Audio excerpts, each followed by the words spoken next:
গো ও সুন্দর হয়েছে, এত সুন্দর কালার হয়েছে, যে কোনো মানুষ দিলে তো খাইতে মন যাবে। খালি কি আমের আচার বানাইবা? কি কি দিতে আছে দেখি। ও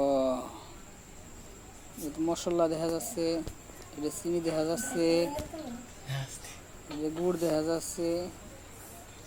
এটা কি মশলা একটু চিনতে পারতেছি না, এটা কি মশলা।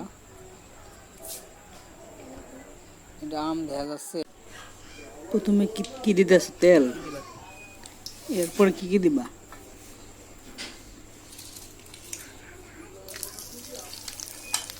তেজপাতা,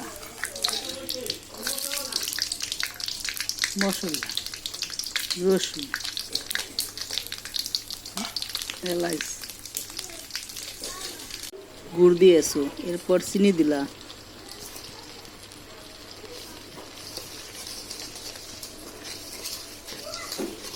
আর কি দিবা?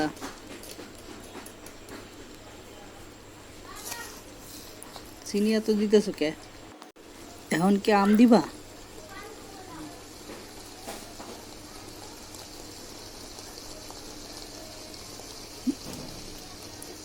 গরম তো অনেক, তোর হাত পুরবো।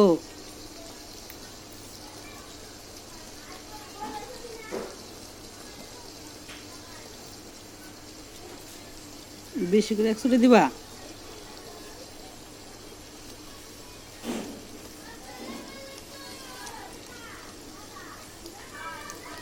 অল্প অল্প দাও প্রথমে, তাহলে পুরোটা মশলা আচার তো হয়ে আসতে আছে, কালারটাও সুন্দরভাবে হয়ে আসতেছে, একটু নরম নরম দেখা যাচ্ছে।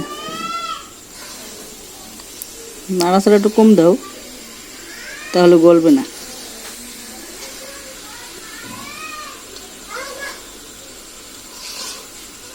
কালারটা এখন কি মশলা দিবা? কি কি মশলা দিবা? এটা ফিনিশিং মশলা। ও শুকনো মরিচ দেওয়া যাচ্ছে, ওটার নাম কি?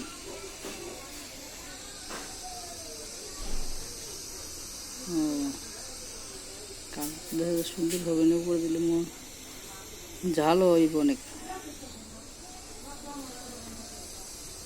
ঝাল বেশি দাও, তোদের টেস্ট লাগে খাইতে।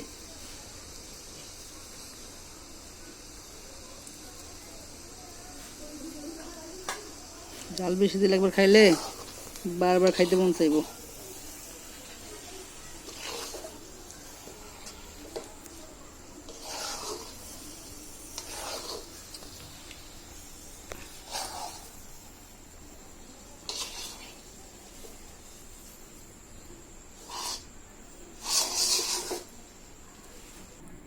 চালু করে নামাই দাও, এত সুন্দর আচার খালি খাইতে মন চাইতেছে, এত সুন্দর কালার হয়েছে,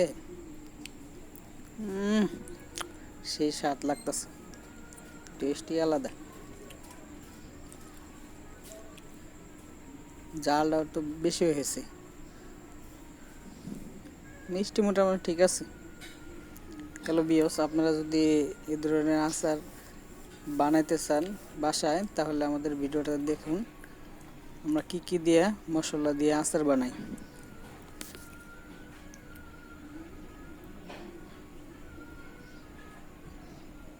কালারটা তো অনেক সুন্দর, খাইতে মজা লাগতেছে।